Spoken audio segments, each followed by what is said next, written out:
Tell me a story for a customer that you were able to turn a tough situation into a win. That's every customer. Certainly feels like it, doesn't it? So many people think that they're not ready to buy a home, or they have to jump through all of these hoops to get a home. And a lot of them are just like right there.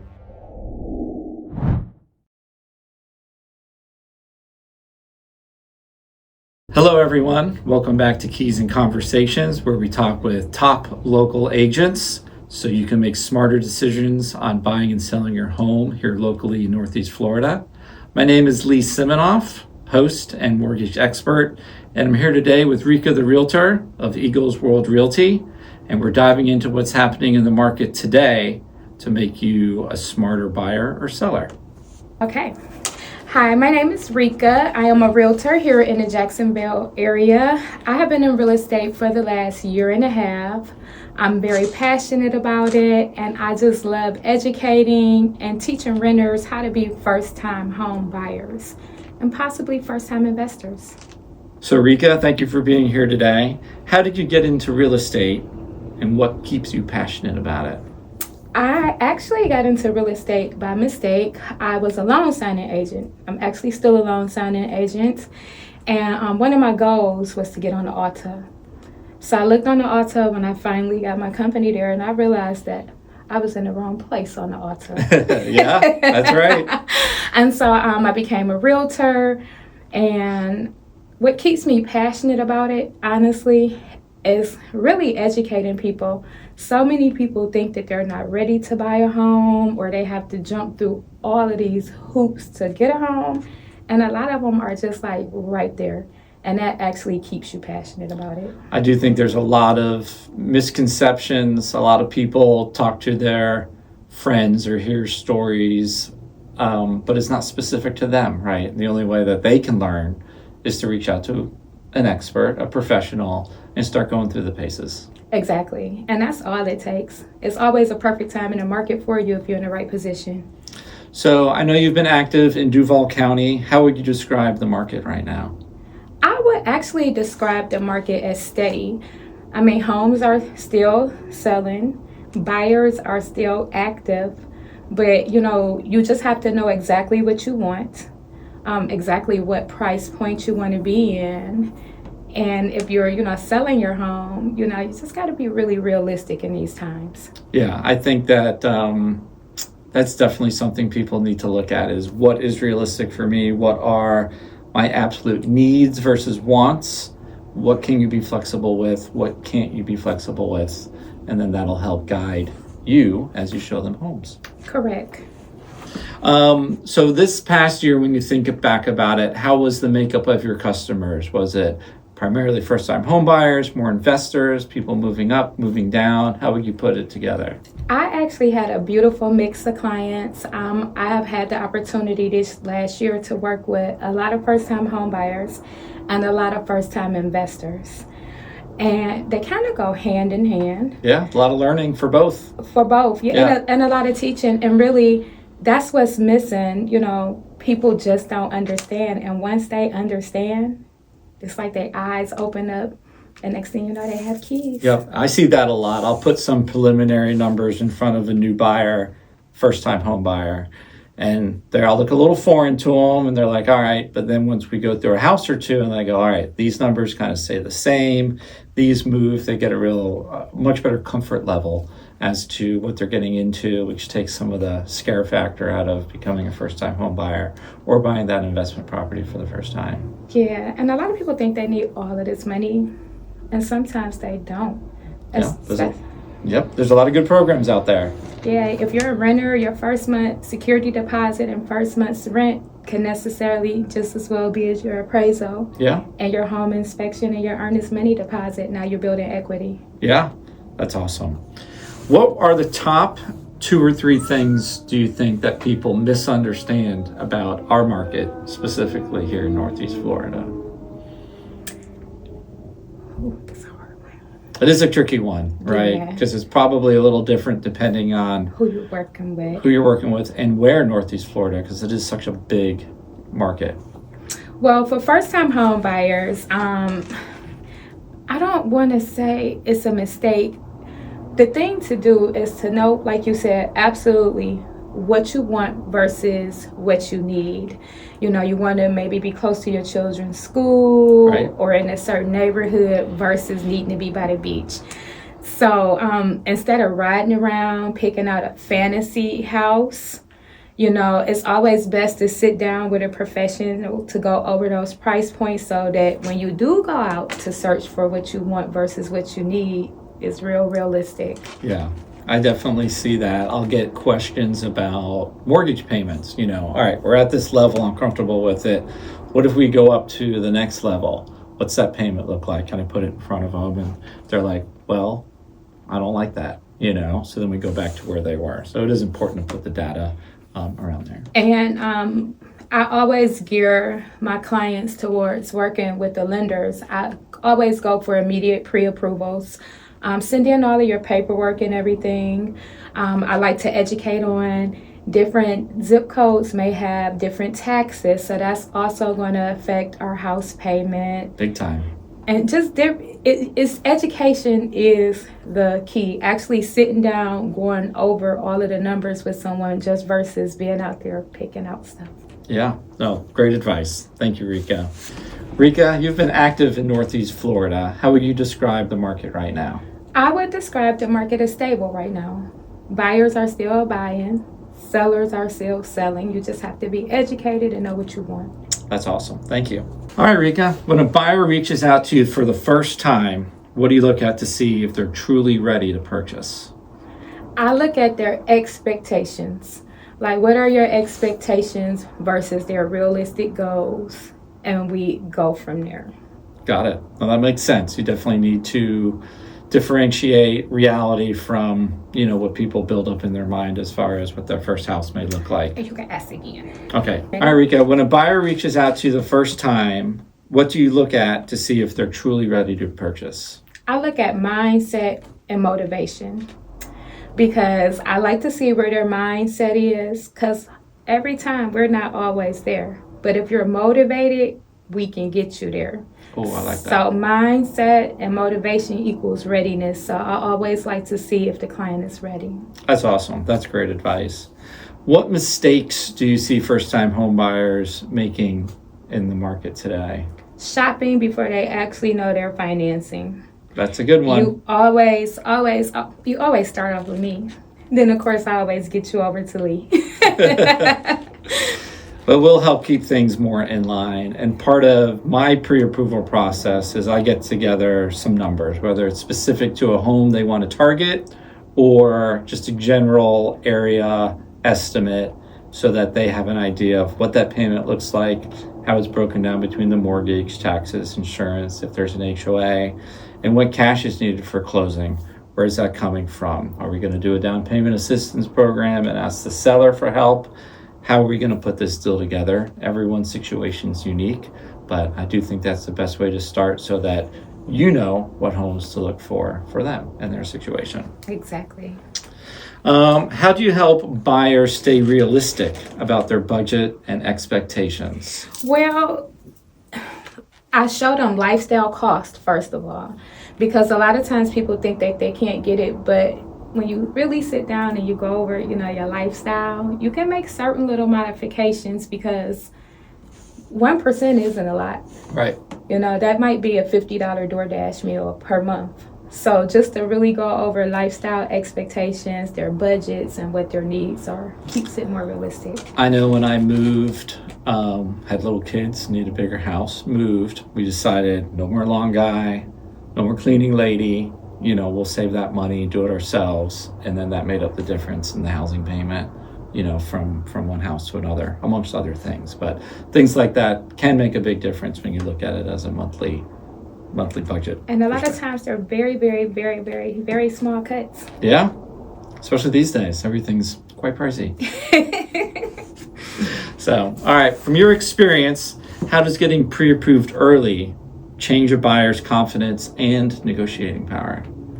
Well, that's easy because, you know, there's no guessing. So when we send our offer out, it lets you know this isn't a conditional pre-approval. This person has sent down all of their documentation and everything, so they know that the ball is rolling.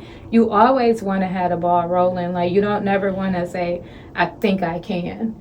You know, when we send in our things, we have power and confidence because we know exactly where we stand because we're always working with a lender. Yep. And my pre-approvals are fully documented. I've gotten a look at your income docs. If they are variable or questionable, I have the ability to send it into an underwriter for them to sign off on. We pull insurance quotes if we need to. Say it's an older home, we're unsure how that's going to work. We can get that, use that figure in the pre-approval as well. We know where current rates are. We know what their assets look like. And I do like to call listing agents when my offers are out there, if it makes sense to do so, and explain to them, listen, we've documented everything. We have our pre-approval up front, and I do think it helps make our offers stand out. Because right now, you know, everybody thinks we're in a market where things aren't moving, but the market is always good. It's always about your positioning. So, you know, if we're sending in, if the same house, if your dream house has 5 offers, if you're already pre-approved, they're going to pull you before they put someone who still has to send in their paycheck stubs and go through underwriting and all that good stuff. And there's not all approvals are the same. You know, there's pre-qualifications, pre-approvals. So I think working with a local person, someone the listing agent can speak to, check on the pre-approval does make a big difference when they're presenting these offers to their buyers. Correct. Or sellers. I guess they're the buyer.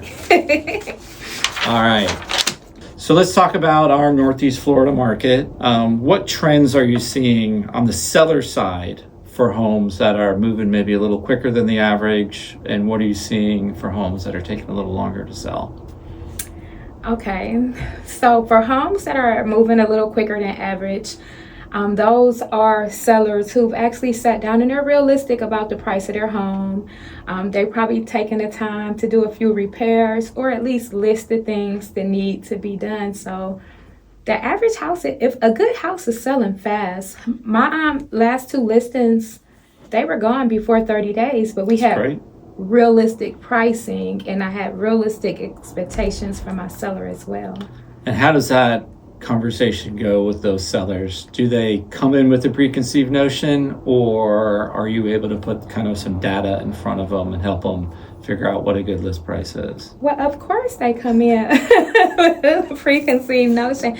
Everybody's home is worth $5 million. That's right. Because I know mine is. Right? Everybody's home has this wonderful sentimental value to them. It's been birthday parties and renovations and all of this good stuff. Yeah. And I respect it. But at the end of the day, we have to sit down and, you know, I give them the data. These are the comps. This is what the houses have sold for within the last 6 months. This is how fast they sold. This is what we need to do. And we set our pricing from there, and it generally goes pretty fast. That's awesome. What's one thing sellers often overlook before they list their home? Repairs. Repairs and small things like landscaping makes the difference. Even if you can't have a cleaning service come in, you know, when people walk into a home and already feel at home, it's easier to turn that into their home. Got it. That makes sense. How important is presentation and pricing right when you're getting ready to list a home? It's highly important. It's the most important thing, you know. Everybody loves the marble counters you had flown in, but if they're not priced right for the neighborhood, they're just cute marble counters. Yeah, good point. How do you ensure that you've attracted financially qualified buyers when you're listing your home? Well, that's an easy question, Lee. I partner with professionals such as yourself, where you can actually check the neighborhood, see if it qualifies for any incentives, you know, just see what we can do to get people at that home. So Perfect. I work with my lenders. Well, thank you. I like that. Have you noticed buyers being more sensitive to payment numbers lately, or are they still looking at the overall sales price, or are they able to differentiate the two? You know what? I think the market is moving towards lifestyle. People pay for what they like and they pay for what they need.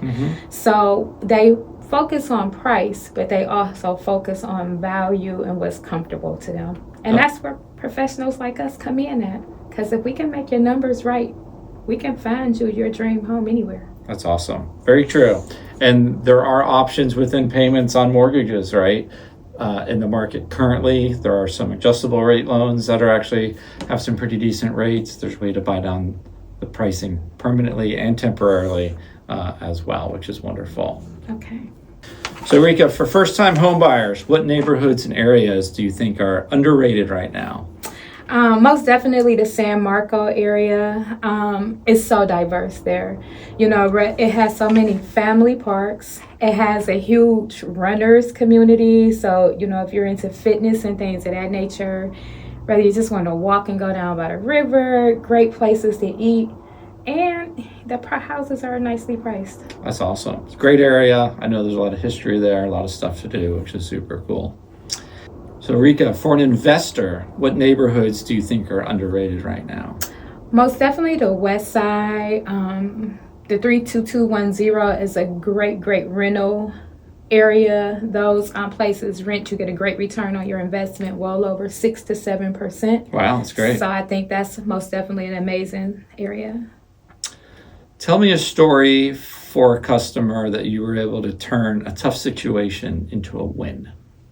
That's every customer. Certainly feels like it, doesn't it? That's every customer. I would say I had a family, they no-showed me their first time. But they called me back and come to find out they had credit issues. Mm-hmm. It took us 6 months, but they had the right mindset and they were completely motivated. And it's like every time they ran their credit, it'd just be a couple of points off. But I'll never forget that phone call when they finally could actually go out shopping. What a great feeling. It was a great feeling. And I actually had them on my social media, I say, from a no-show to a success. I like it. And it took us a lot of time in between. But, you know, we got it done. And if you're willing to go there, I'm willing to walk with you. If you're motivated, we can take the walk together. That's awesome. All right, so if you are a first-time home buyer, what advice would you give someone who's thinking about entering this market specifically here in Northeast Florida? Start preparing early. Know exactly what you want. And make sure that you sit down with the lender so we can be realistic about what we can actually shop for. Great advice. Yeah. All right.